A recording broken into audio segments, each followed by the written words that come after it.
We'll talk about data structures. Data structure in itself is a very important subject of computer science and engineering. Structure is and what are its basic terminologies that you will come across while studying the data structures.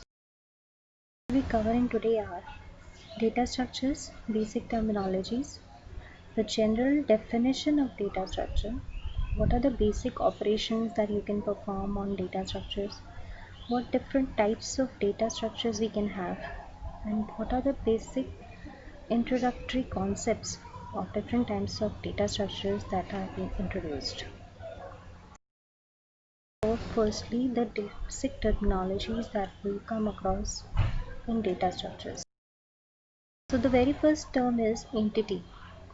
When we talk about data can be anything or any real world information that is present around you, but everything cannot be considered as data until and unless it is for some purpose or for some use to you.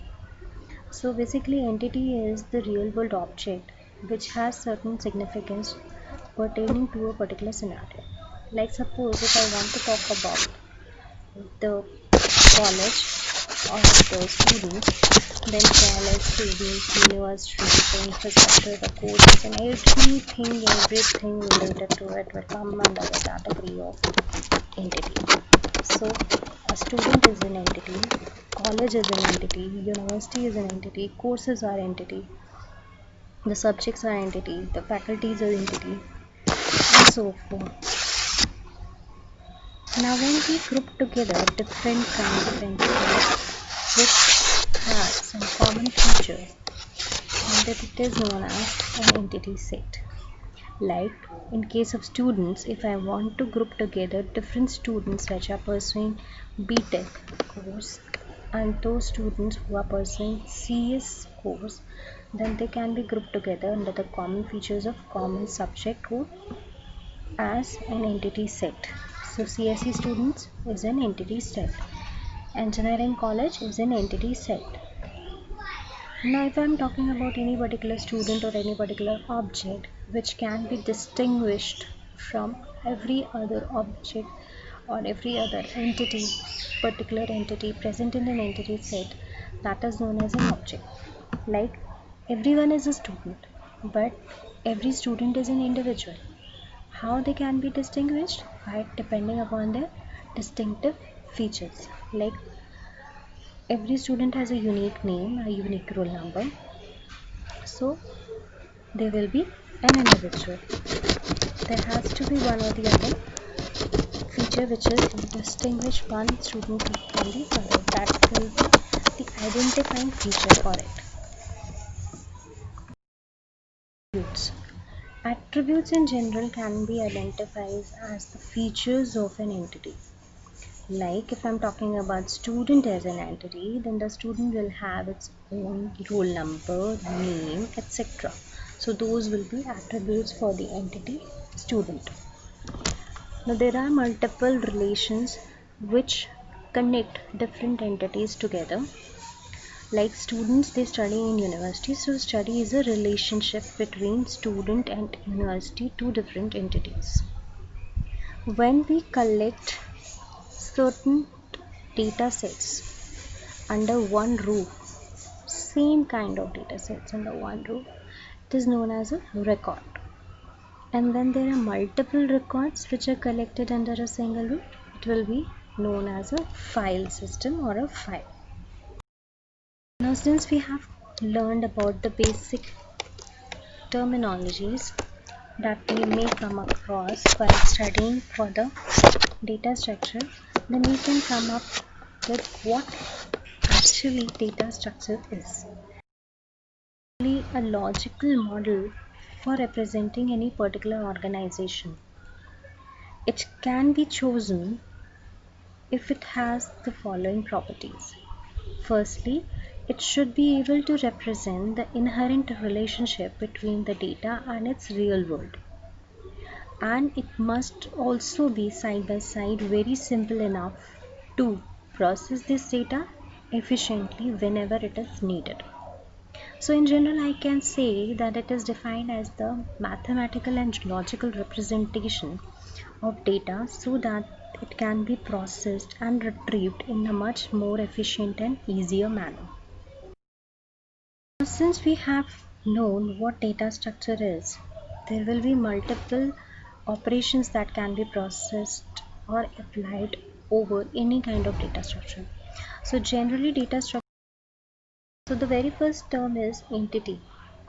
When we talk about data, data can be anything or any real world information that is present around you, but everything cannot be considered as data until and unless it is for some purpose or for some use to you.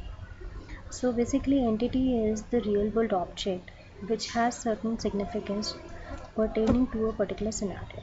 Like suppose if I want to talk about the college or the students, then college, students, university, the infrastructure, the courses, and everything related to it will come under the category of entity.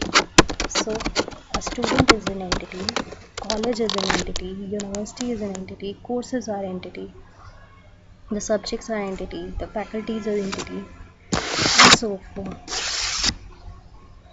Now, when we group together different kinds of entities which have some common feature, and that it is known as an entity set.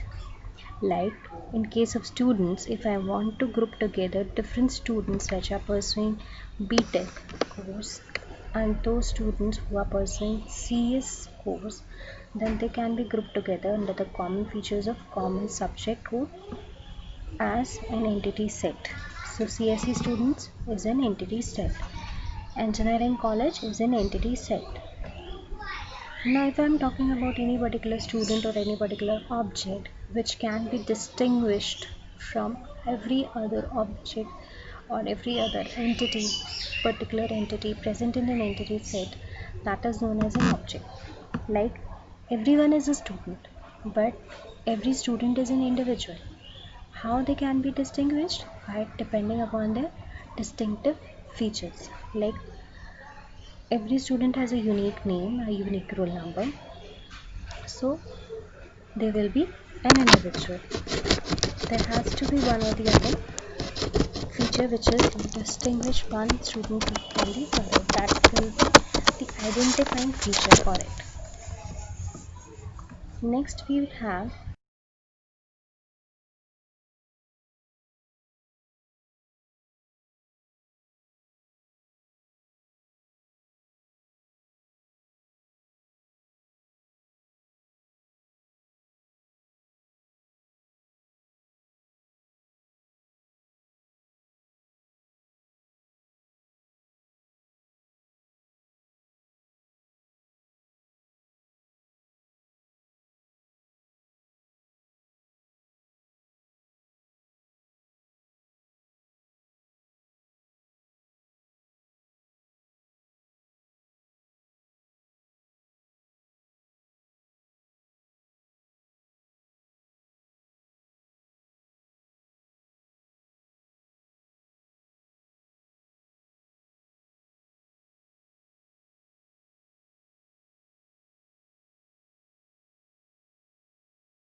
what are different kinds of operations that can be performed on data structure. We can come up with the next concept, that is types of data structure. In general, is classified into two broad categories, linear and non-linear. Linear data structures are those where data elements are stored in a linear fashion, that means in a particular sequence, means one after the other. That is known as linear data structure. And if I want to store the data in some hierarchical order or in a particular order, then that will be known as non-linear data structure.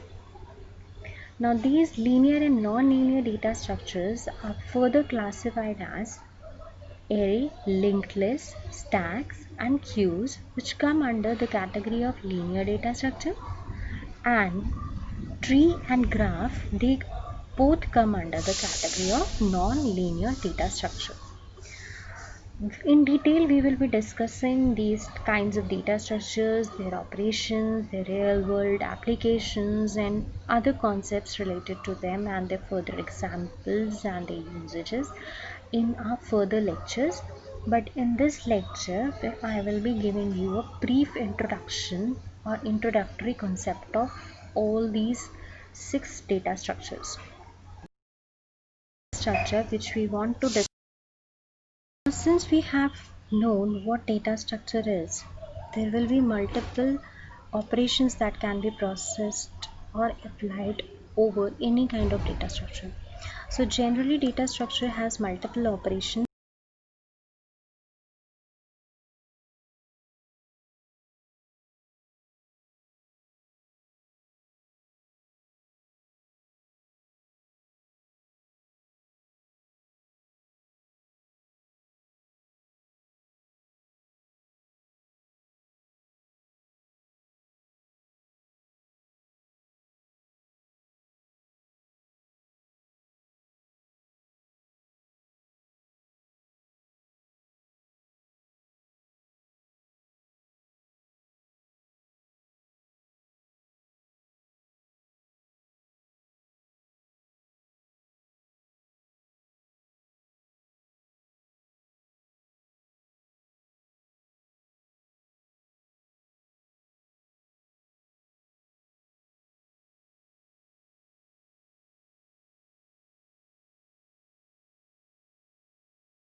Now the question might arise why we want to have another data structure to store the homogeneous kind of data if we have arrays altogether.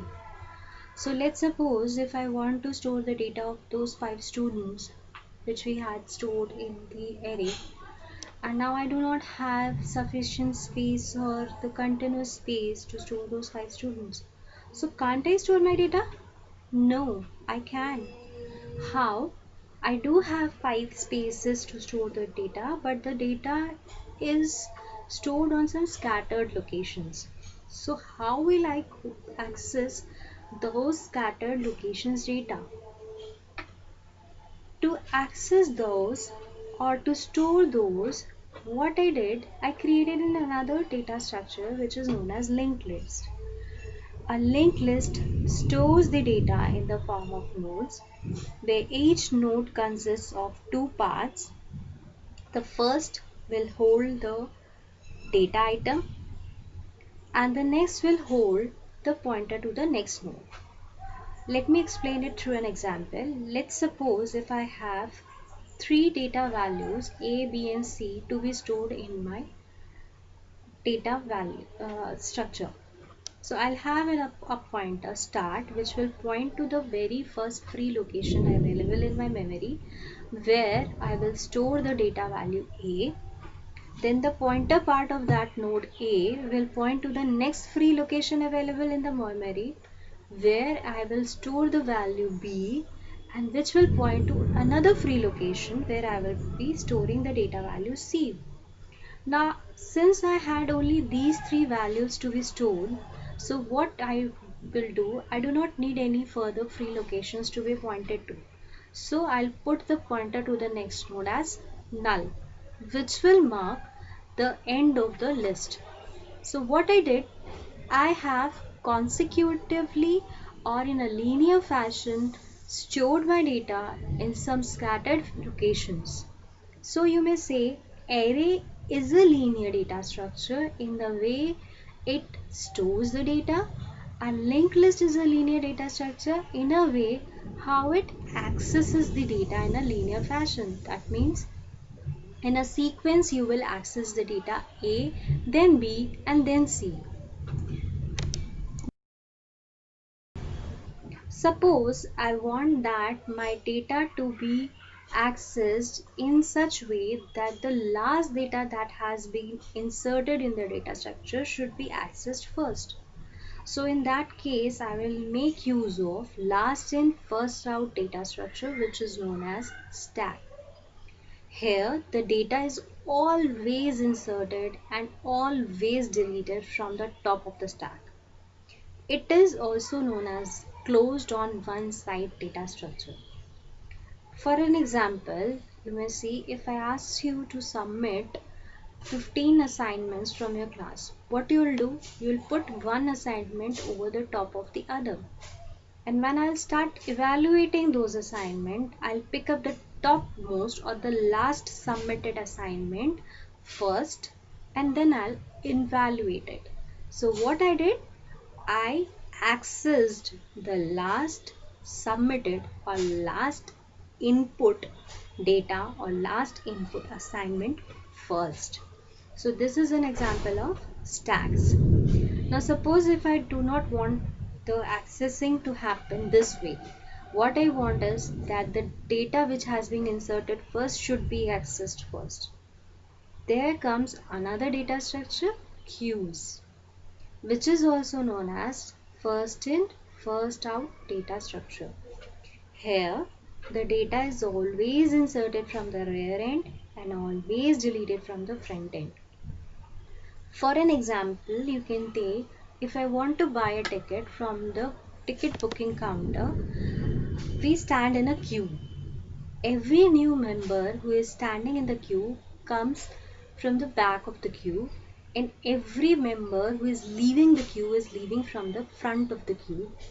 The member who is leaving the queue is the first one who has come to the queue. So in this way we can see that it is a open-ended data structure. So arrays, linked lists, stacks and queues all are linear kind of data structure. Some in the manner how data is being stored and some in the manner how data is being accessed in a linear fashion. Of data structures, that is tree. A tree is a kind of data structure where data is inserted or represented or processed in a hierarchical manner. Hierarchy, you may say, it also happens in our family tree as well. At the top of the tree, you have your grandfather or your grandparents. Then below that, you have your parents. Then below that, you have yourself, your siblings. Then below you, you have your own kids and your grandkids. Right? So this is the hierarchy of your family tree. Similarly, if I want to store the data in some particular hierarchical fashion, I will store the data using the data structure tree.